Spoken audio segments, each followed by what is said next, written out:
Hello, c'est HR, votre chroniqueur. Alors aujourd'hui, je vais vous parler du film Assassin's Club. Mais avant cela, n'oublie pas, si tu aimes cette vidéo, pense à la liker, pense à la partager, pense à la petite cloche pour les notifications. Let's go! Ce sont des assassins, Morgan, comme toi.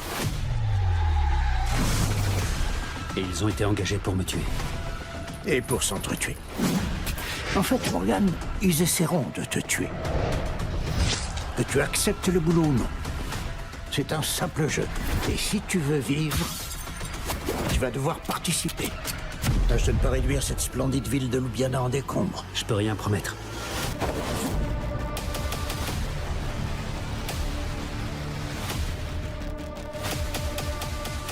Ils vont venir. Et maintenant, je dois me battre pour te protéger. Quels que soient tes ennuis, il faut y mettre un terme. Tu te dis que t'es quelqu'un de bien, Morgan. Tu seras la prochaine. D'abord, tu vas souffrir.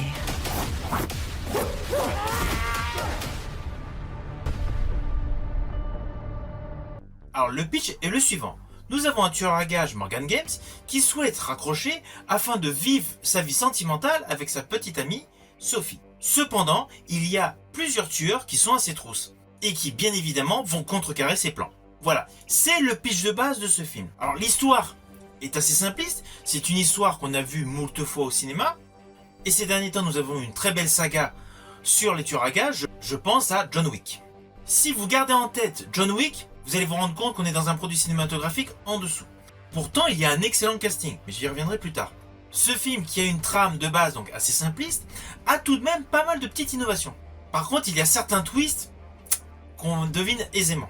Je pense principalement à la scène d'ouverture. La scène d'ouverture, donc ça se passe donc dans un pays de l'Est, je pense, je ne vais pas me rappeler. Donc il y a un père de famille, donc fortuné, on comprend aisément qu'il fait partie d'un milieu style la mafia. Il est assassiné devant sa fille, par un tueur masqué, mais à la déambulation, on devine tout de suite que c'est une femme. Et lorsqu'on regarde attentivement le casting, on devine même aisément qui est la personne dès le début du film. C'est un petit bémol en réalisation. J'estime que justement cet aspect de tueur donc, qui s'arrête donc sur le balcon, sur une espèce de plutôt une terrasse, laisse un peu à désirer parce qu'on devine quel est l'interprète qu'on retrouvera plus tard. Interprète qui est censé être un énorme twist dans le film. C'est un bémol de réalisation. Bref. Donc la fille s'en sort, in extremis, donc par l'oncle, etc. Et scène très rapide, très dynamique. Et on fait un bond en avant de 7 ans. Et là donc nous découvrons notre fameux tueur à gages, Morgan. Alors ne vous inquiétez pas, je ne vais pas aller trop loin en détail sur le plan scénaristique. Je vais juste vous préciser au début, lorsqu'on découvre Morgan, il se promène tranquillement avec sa petite amie Sophie. Là, il est tout de suite agressé par un tueur. Et lui, évidemment, il se défend et il tue donc l'assaillant. C'est là que débute réellement l'histoire de cet action movie. De ces actes. Alors concernant la réalisation, autant la dissimulation du tueur a dû être beaucoup plus exploitée au tout début du film, mais là la scène qui se passe donc sous un tunnel est particulièrement bien maîtrisée, et surtout il y a une volonté de la réalisatrice de jouer avec les couleurs. La séquence suivante se retrouve dans une chambre donc suréclairée en rouge. Donc on passe du vert au rouge. Donc tout au long de ce film, il y a un jeu de couleurs par rapport aux situations dans lesquelles on se retrouve. Ça, c'est une bonne idée visuelle. Je pense également au bleu qui est utilisé lorsque le personnage interprété par Noomi Rapace arrive dans une prison. Cela ajoute un côté effrayant. Mais côté réalisation, je dirais que ce sont les seuls atouts visuels. Alors oui, il y a des plans larges, il y a des travelling, il y a ce qu'on a l'habitude de voir en type de cadrage. Mais le côté dynamique est surtout représenté par l'acteur principal Henry Golding. Pour les néophytes, sachez que Henry Golding avait auparavant joué dans le film Snake Eyes. Il a interprété d'ailleurs lui-même le personnage Snake Eyes. Rejoins-nous. J'ai besoin de guerriers comme toi pour lutter contre Cobra. C'est quoi, Cobra? La plus grande... Son jeu à lui est bon. C'est indéniable. Donc sa prestation est très portée sur le physique. C'est ce qui permet d'ailleurs de donner des scènes dynamiques. Mais le problème, c'est que c'est uniquement son jeu qui vitalise ce que vous voyez à l'écran.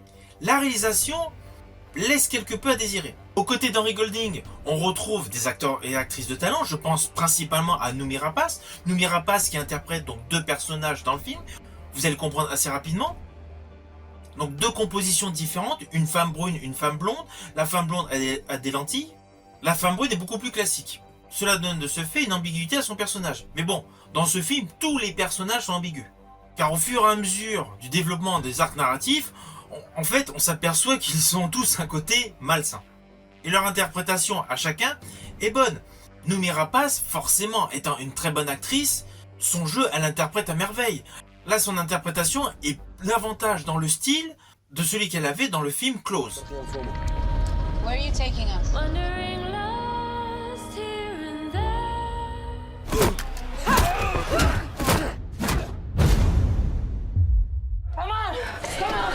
Noomi Rapace est une actrice très complète, c'est une actrice d'origine donc suédoise. Elle a débuté au cinéma en 97. Elle a une reconnaissance au public grâce principalement à la trilogie Millennium. Plus tard, on a pu l'apprécier dans Sherlock Holmes 2, Prometheus, Baby Call. Alors perso, je l'ai préférée dans Seven Sisters.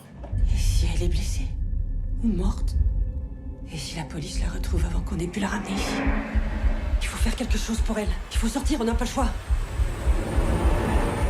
On retrouve également la distribution de ce film Sam Neill. Sam Neill, bien évidemment, vous vous rappelez dans Jurassic Park.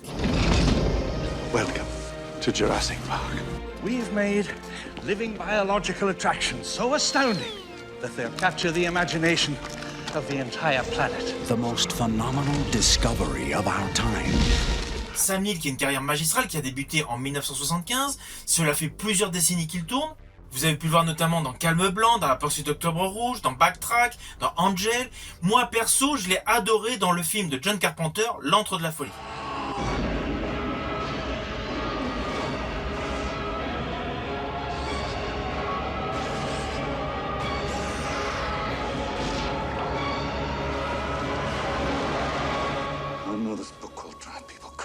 Toujours à distribution, nous avons également Daniela Melchior. Daniela Melchior que vous avez vu récemment dans Fast and Furious 10, mais qui avait joué auparavant dans The Suicide Squad. Ah oui, côté casting, j'oubliais Jimmy Jean-Louis. Jimmy Jean-Louis est un acteur que j'aime bien. Même si son rôle dans ce film est assez réduit, sa prestation est convaincante. Elle est en adéquation avec son personnage de policier. Policier qu'il a souvent incarné au cinéma. Je pense notamment à la dernière trilogie, Detective Night, aux côtés de Bruce Willis. J'avais d'ailleurs fait une vidéo à ce sujet-là. Vous avez compris, le casting est béton. Avec un casting de la sorte, le film aurait pu atteindre des sommets supérieurs. Pourtant, Camille Delamarre a jadis réalisé des films qui avaient une très bonne mouture. Je pense à Brick Mansion avec Paul Walker. Ça va être une partie de plaisir. Qu'est-ce que tu fous ici?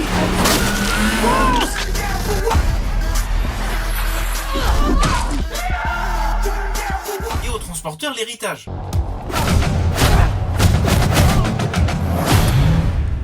On va avoir besoin de renforts. Sans compter les différentes réalisations qu'elle a pu faire pour la télé. Alors, je ne dis pas que son film, en termes de réalisation, est complètement raté. Mais sa réalisation, à l'heure où des John Wick pulvérisaient le box-office à l'international, il aurait fallu que sa réalisation soit un peu plus boostée. Son film manque littéralement de peps. Pourtant, les innovations scénaristiques étaient là. Je pense notamment au fait de découper un doigt, le mettre dans une capsule de verre et de l'envoyer à Paris, donc pour confirmer que le contrat est effectué. C'est une trouvaille scénaristique. Le petit gadget qui fait penser un petit peu à la Mission Impossible, à la James Bond, des petites lentilles qu'on met sur le tapis pour que lorsque quelqu'un marche, cela déclenche donc sur un ordinateur, un écran, évidemment en mode silence pour savoir que la personne arrive. Petite trouvaille de gadget. Le jeu des alternances de couleurs, rouge, bleu, noir, jaune, en couleur de fond en fonction des différents lieux, cela donne un style qu'on avait pu avoir dans Hotel Artemis avec Jodie Foster. The Artemis is a secret hospital for criminals. I thought you were done with all this. I got out, but you know how it goes. You're never out. Not up here. Il y a donc plusieurs trouvailles visuelles qui étaient bonnes, mais il manque du peps entre chaque plan. Alors je ne dis pas qu'il faut faire une réalisation automatiquement à la Michael Bay. Fire.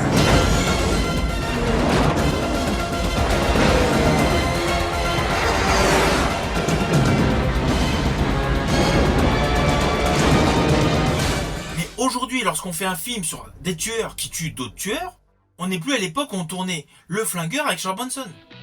He may become too good at it. Good enough to replace the teacher. Aujourd'hui, pour ce type de film, pour ce type de produit cinématographique, il faut survitaminer les plans séquences. Et cela commence bien évidemment par le montage. Je pense qu'en reprenant même les séquences de Camille Delamarre, on pourrait faire un film un peu plus punchy.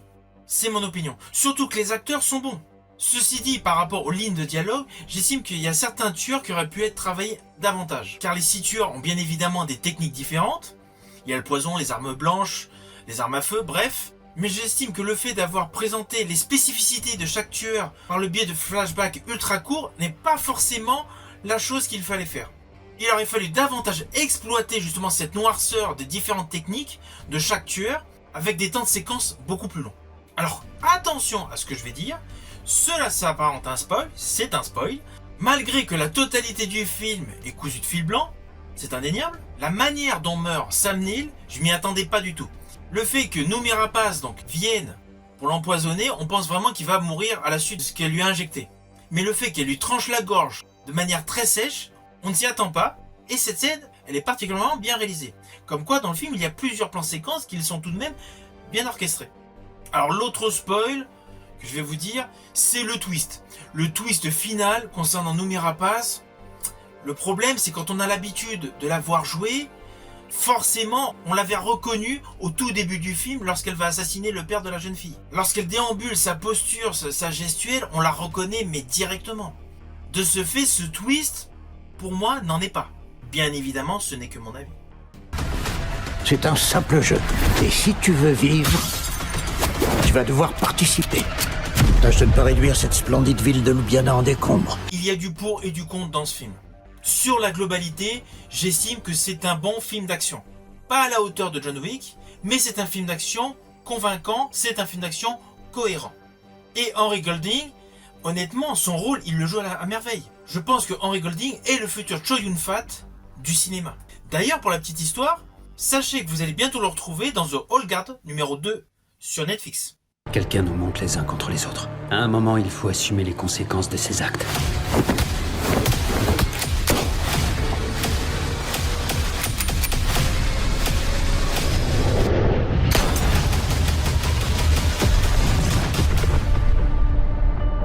Alors en conclusion, ce film est tout de même à voir. Même si j'aurais aimé un peu plus de peps, un côté punchy plus en avant, c'est un film à découvrir. Vous pouvez d'ailleurs le trouver soit en streaming, soit en VOD, soit en support physique par le biais de DVD ou Blu-ray. C'est un film qui ne prend pas la tête, c'est un film qui vous permettra de vous amuser avec vos potes et vos amis. C'est un film qu'il faut prendre au second degré. J'espère que ma chronique vous aura plu. Si tel est le cas, pensez à la liker, à la partager. Quant à moi, je vous dis à bientôt pour une prochaine chronique.